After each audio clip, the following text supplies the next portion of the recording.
Now, this subject couldn't be a better first video for the channel, right? So those of you who are coming here from our sports show, welcome. Let's get into this. An eye for an eye, a tooth for a tooth, both for me, and I'll set you free. We really need to talk about what this means in the context of American history in general. So every November, around the 22nd, I get stuck deep into the YouTube rabbit hole of JFK videos, like a lot of people do, right? And to be honest, every time I see the Zapruder film, despite seeing it over 100 times, I still have an emotional reaction. I actually get angry. I mean, really? How dare they have such arrogance to think they decide who gets to be president? An event that happened many years before I was even born. Yet I have these feelings of sadness and anger as if I lived through it myself. In July, we nearly lived through our own JFK moment. And other than divine intervention, I don't really know how we got away with it. By all rights, Trump shouldn't be with us anymore, but he was saved. And every time I watch the Zapruder film, I look at JFK, and when he gets shot in the throat and he holds his hands up to his neck, I think, John, just lean forward, lean sideways, onto your wife. Just move. I know there's nothing he could have done about it. I know that. He was stunned. He was shot in the throat. We got that moment. Trump looked the right way at the right moment. It's amazing. My grandparents were fans of JFK. They were Democrats, of course. But that meant something a bit different back in those days. In fact, my family didn't even become Republicans until the disastrous administration of Jimmy Carter. So back in those days, that didn't mean you hated Nixon, though, for example. My father even met Nixon on his aircraft carrier, the Saratoga, in September of 1970. That's actually the back of his head. I found this on the Nixon channel. So both sides just had a different path they wanted to help America, the country they love. Now, those days ended with the assassination of JFK, okay? All of it's over now. It didn't just kill a man or a president. It was a thrust at our national morality. It was a shot at our national unity. It was a cut from our national trust. Only it just took a few years for the effect to be seen. In those days, people trusted the media and the government. Can you believe that? But our country lost its soul that day. And look what we have descended into since then. Everything that came with it. It wasn't because Kennedy was such a moral or righteous man, but it was the representation of our country that we claimed was founded on God's law. Allowed a regime change so violent and disturbing, removing our innocence and comfort that we were unique in the world, that we were a republic of laws and not men. Well, that couldn't be said anymore, could it? He's been shot? That's right. I just heard this crackling noise and was shaking. Senator Kennedy has been shot. Is that possible? Is that possible? They murdered Robert Kennedy and Martin Luther King. Well, they finished the job, didn't they? They had to neutralize all threats. They got their war. They got their money. The Kennedys broke the cardinal rule of tyranny. Thinking for yourself. Freedom, let me go. Men in this country who dared to represent the people all have one thing in common. They were shot at. Andrew Jackson went to war with the banks. Most famous attempt was Richard Lawrence, attempted to shoot Jackson with 2 pistols in the Capitol Rotunda. Both pistols misfired, which was statistically highly unlikely, leading some to attribute Jackson's survival to luck. Or was it divine intervention? Because Lawrence's proper loading of the pistols was verified. But after Richard Lawrence's pistols misfired, Andrew Jackson, known for his fiery temper and physical stature, he attacked Lawrence with his cane and shouted, "You are the worst assassin I have ever seen!" as Davy Crockett tried to subdue him in order to make the arrest. Honestly, if that doesn't sound like something Trump would do, I don't know what does.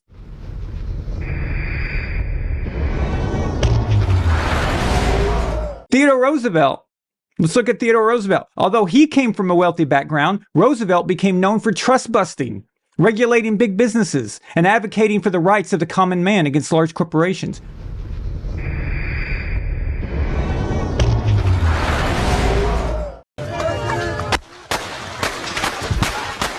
Reagan challenged the prevailing political order in Washington. Actually, his efforts to reduce the size of government, cut taxes, his confrontational stance against the Soviet Union, all was contrary to the détente approach of previous administrations. The great détente of the original superpowers. Thanks for the history lesson. They hate the ones who think for themselves. It's not something they can handle. Even Julius Caesar ultimately fell victim to this by those he called his friends. While the authorities paid no mind to murderers, rapists, and molesters who preyed on the public, keeping murderers and rapists on the streets. These people come from all walks of life. That's why I'm bringing that up, and I'm bringing up Julius Caesar, because I'm trying to tell you that this is not new, okay?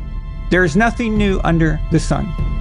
But that's the point. The creation of the United States is the rare exception where men of conscience and courage defied the establishment. It is a kingdom of conscience.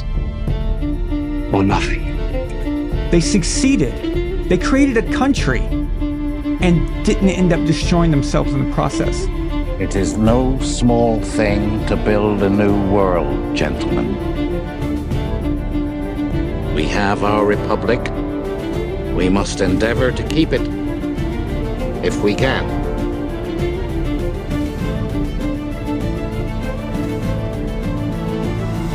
The current enemy right now that we are up against is a worldwide enemy. And these people learned from what happened in 1776. So when they identify a populist who is against the system and for the people, they begin their 3 phases of destruction. 1. They slander the person. They try to destroy their character, stop them from being able to exist amongst polite society and have any influence ever again. In the case of Andrew Jackson, they tried to defame him using his last name, calling him a jackass. Well, flyers posted all over the country showing Jackson as a donkey. Jackson, of course, found it funny and adopted the donkey as the Democrat Party logo. So now, every time they put up these flyers, they were literally promoting Jackson's own party. In a very Trump-like move, again, he kept defeating his enemies and nothing would work to stop him, and they finally gave up. If that doesn't work, they move to threaten your life, or threaten your family, or try to imprison you. J. Edgar Hoover's FBI tried to control JFK by gaining secret recordings and information on him to destroy him politically. He did the same thing to Martin Luther King and Kennedy's brother, Robert. Or 3, they will try to kill you. Like in the case of Robert Kennedy, Sirhan Sirhan not only did not kill RFK literally, his motivation to attempt to kill Kennedy was a flimsy one, as he was used as a pawn to make it happen. He shot at Kennedy, but he missed 5 times. A man closest to Robert Kennedy actually did the killing.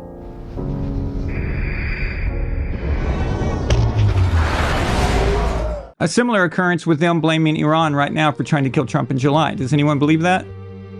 Iran could have killed Trump or tried to kill Trump a long time ago. Why didn't they try it between 2021 and 2023 when Trump was a private citizen and not even president? That would have been the time, all right? That would have been the time to do it. What they want to do is they want to kill Trump, okay? They want to blame it on Iran, and then the current administration in charge start doing a bunch of chest thumping and talking about patriotism and how we have to get revenge for our fallen former president. And all of a sudden they're going to start preaching that we need to get together and go destroy those Iranians. And then boom, we're in a war. And they get their war and they get rid of Trump at the same time. It's exactly what they're banking on. Now, regarding RFK Jr., I was in attendance when a man tried to pass as one of RFK Jr.'s security guards. Another instance was a man made it all the way into RFK Jr.'s second floor of his house. Now, the Biden administration purposely declined Secret Service protection for Kennedy for the majority of his presidential campaign, despite these attempts. It was only after July 13th and Butler that they approved it, and that was out of pressure from Trump publicly. The high-profile and highly publicized denial of Secret Service protection to RFK Jr. is basically the same as just coming out and saying they want him dead and he's not well protected. It's a dog whistle to any idiot out there, any crazy person who wants to be famous and wants to go after a Kennedy. The Kennedys that went after RFK recently and sided with Biden, they went to the White House and did a full media fiasco about Kennedy family endorsement of Biden. These sick people didn't even negotiate with Biden for their brother, their cousin, their uncle, RFK Jr., in exchange for their endorsement. Think about that. You didn't even leverage to keep your brother alive. Now, to be clear, I'm not saying that they have to support Bobby just because they're family. Why do they need to make an endorsement so public? Why not just stay out of this presidential run this year? And why couldn't they? Because these people, ideology and Trump derangement syndrome rules them. Many of them work in the Biden administration. You know, when Bobby says, we have to love our children more than we hate each other, well, these people don't. Their hatred runs deep, and even family means nothing. I couldn't imagine my siblings publicly going against me and not even bothering to negotiate protection for me when it was in their power to do so. So there's a part of the Kennedy family that has some serious issues. But you can bet your money that the moment RFK has some power in the Trump administration, they will all quietly start asking for political favors. Many years ago, I attended a question and answer session with Oliver Stone for his movie JFK. When asked if Obama, who was the president at the time, this was around 2013, if Obama might be assassinated like JFK, Oliver Stone remarked, no, because you have to do something significant first. He elaborated, if you piss off the right people, they're going to come after you. All right? This was his way of saying Obama was a puppet. They don't harm their puppets. Why would they? So what does this RFK-Trump alliance ultimately mean? It means payback. It means payback of historic and epic proportions.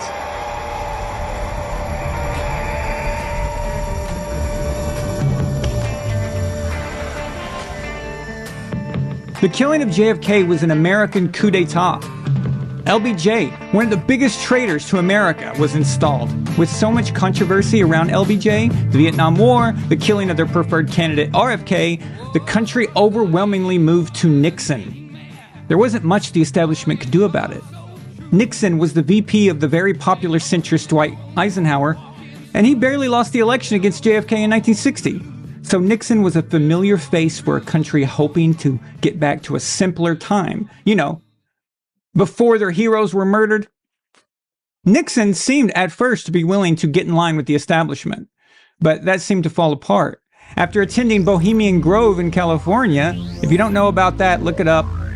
Alex Jones talks about it. There's a great book by Mark Dice about Bohemian Grove. Study up on it. You will be utterly shocked. But after Nixon attended Bohemian Grove, it's basically an outdoor party for the elites of the world to stroke each other's egos about how powerful and great they are.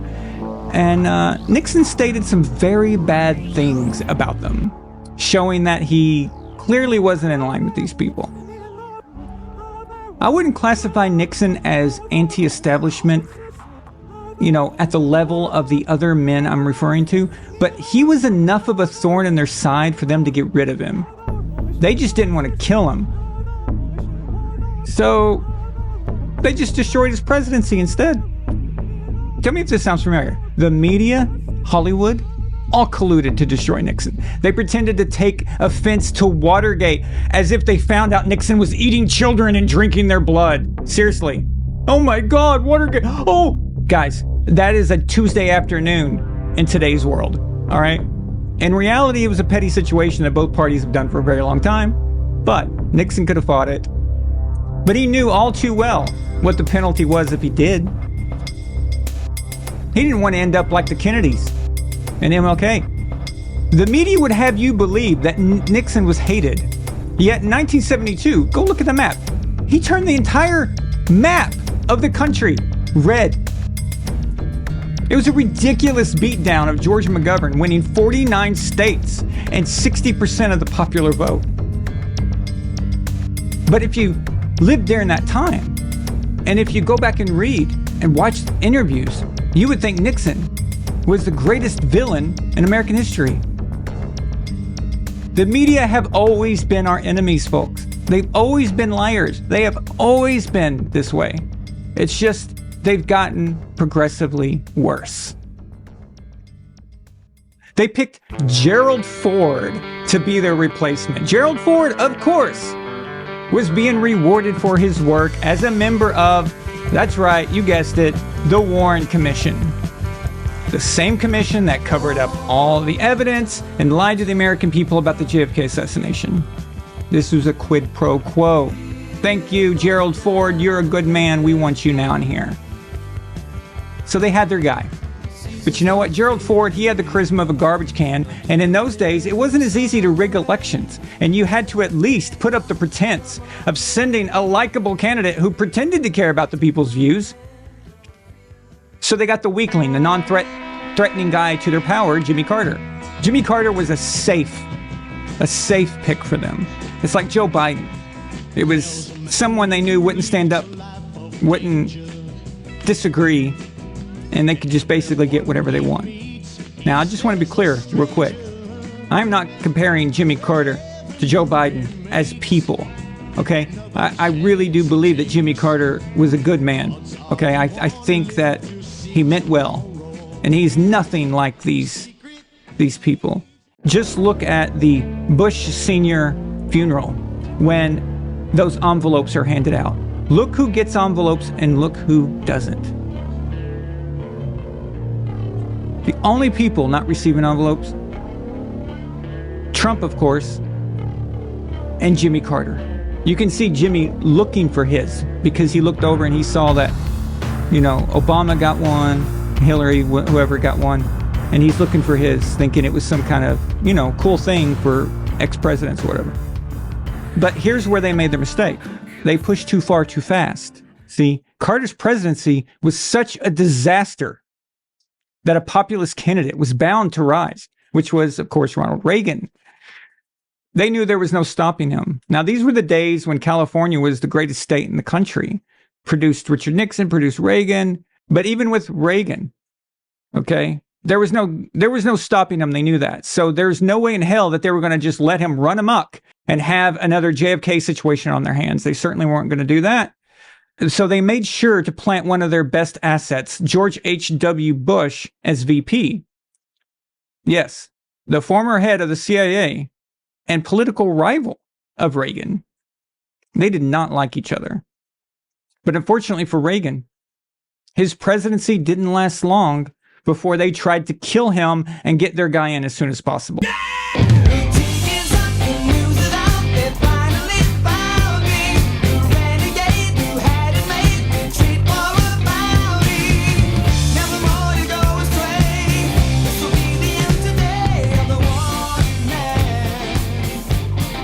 But thankfully, the assassin John Hinckley Jr. failed. Reagan nearly died, but it's worth noting that John Hinckley Jr. was recently released from prison. How that man did not get life in prison without parole is beyond me. But when you're working for the deep state, anything's possible. So they decided to cut their losses and not try again after this. They lost their precious Soviet Union. The enemy that was the gift that kept on giving. As long as the Soviet Union existed, they had their boogeyman. Baba Yaga. An excuse for war all over the globe in the name of stopping communism.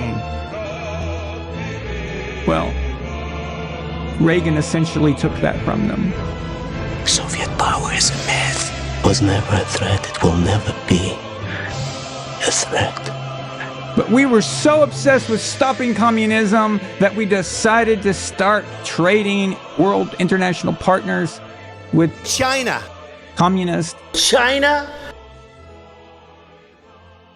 You can't make this up, folks. Reagan's popularity was so massive, and combined with the Democrats fielding an extremely pathetically weak candidate in Michael Dukakis, well, guess what? Bush became president.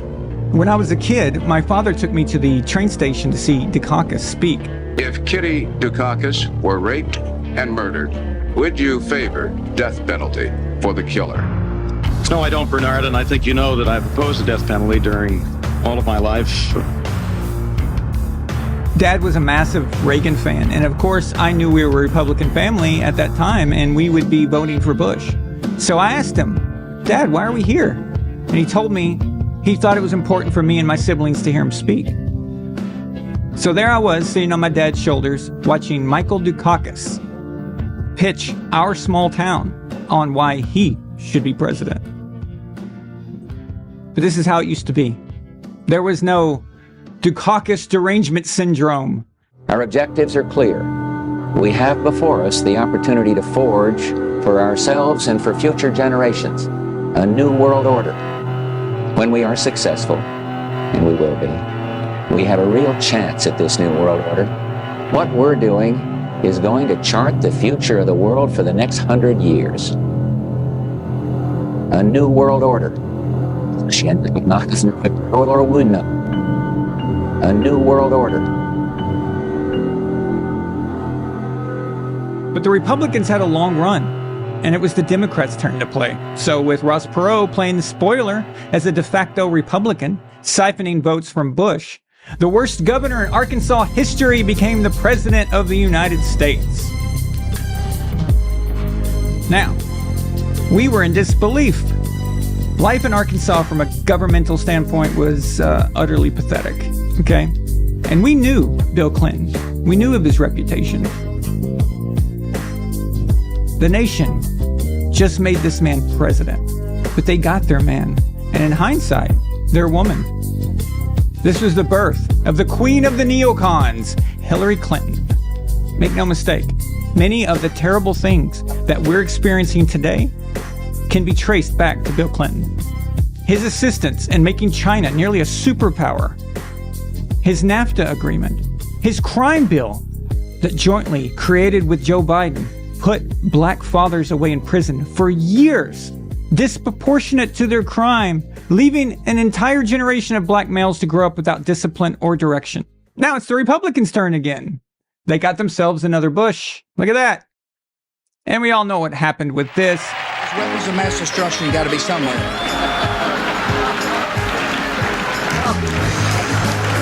Nope, no weapons over there. Maybe under here. Oops, this photo wasn't supposed to be in here. This led us to Obama, who was supposed to be hope and change. Hope you can believe in. Yep, change you can believe in. He bailed out the big banks. That's, maybe he meant hope for the banks. And instead of, uniting the races, he set back the country 50 years.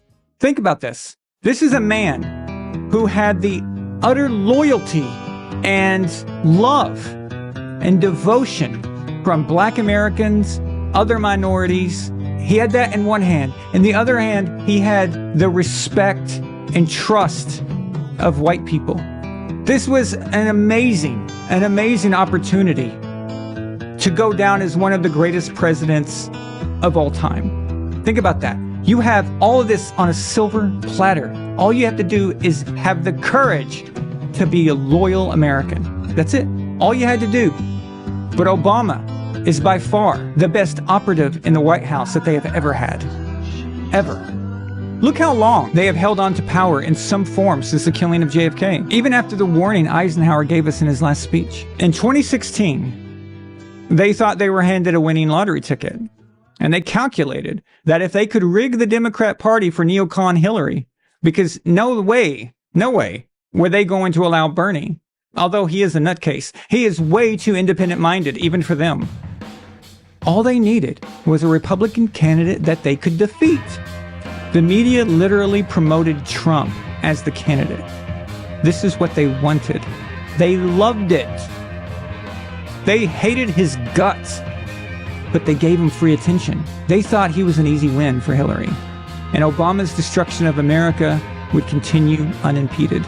Now, Obama even set up an entire spying system, not intended for Trump initially, but for Hillary, just in case she stepped out of line. Obama wanted to make sure he could control her on behalf of his masters. But when Trump started getting serious backing in the primaries, Obama realized this might be serious. Remember, Hillary may be the way she is, but she's not near as radical as Obama and the WEF regimes. She's a neocon to the core, meaning she is Bush and Cheney in a pantsuit. But Obama, however, he's a different breed. He's an American-hating, great reset, totalitarian ideologue. But they got cocky. They believed their own hype. They got tangled in their own web. If it keeps on raining, levee's gonna break. If it keeps on raining, levee's going to break. When the levee breaks, have no place to stay. Need no levee, come in a weep and a moan. Need no levee, come in a weep and moan. And Trump was so popular, they didn't see it coming. And by election night, it was too late to adjust. The impossible had happened.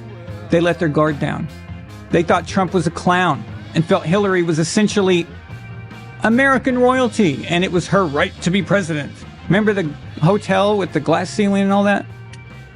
After Election Day, Obama had only a few months left to make sure he had everything ready to make Trump's presidency a living hell. And that's what he did. But then they got their puppet back in. And now look at the results. In 2016, the American people committed a coup d'etat on the establishment that's been in power since '63. And we wanted it back. And here we are today, folks. Here we are. We are in history right now. And one day, people will be learning history. And this year will be either remembered as the year the Republic was saved and took a better course, or this was the fall of an empire. Now, in closing, I want you to take this away. Think about this. Ponder it while you wait to fall asleep tonight. And it is this. The Western Roman Empire's end was September 4th, 476, Anno Domini. The average Roman went about their business. They had hopes, dreams, plans for their children. They had no idea that they had been living through the fall of everything they have ever known. It was a slow boil, like the proverbial frog in a pot who doesn't know it's slowly burning to death, and then boom, it happens. This is us right now. We have been brewing for decades, but our time is up.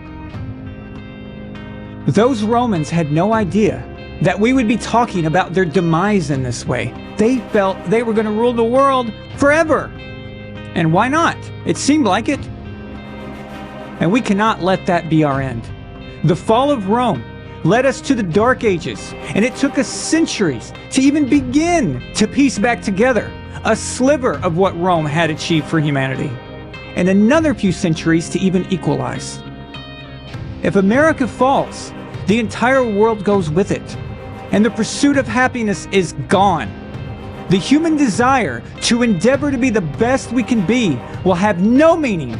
We will all be drones with the same groupthink, the same mind virus, the same results, the same experiences, and less individuality than that frog that is being boiled. The steps from and to our destruction. We started with bondage.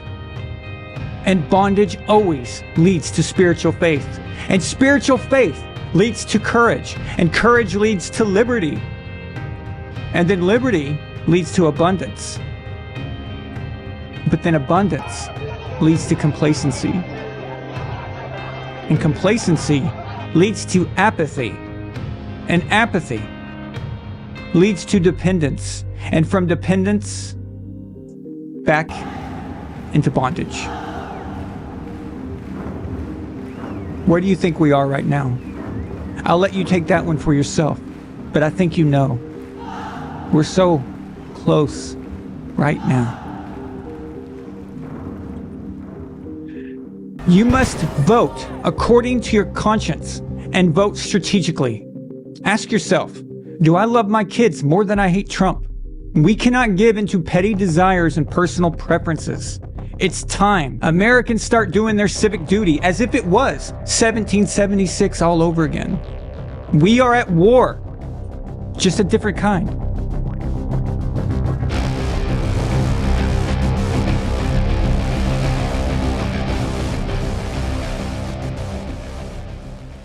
Thank you so much for watching. We appreciate it. I know your time is precious and you chose to use it to watch this. I'm so grateful. If you would like to see more content like this, I invite you to become a patron on my Patreon.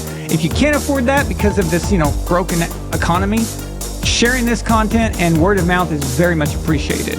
Von Allen's America. Let's go.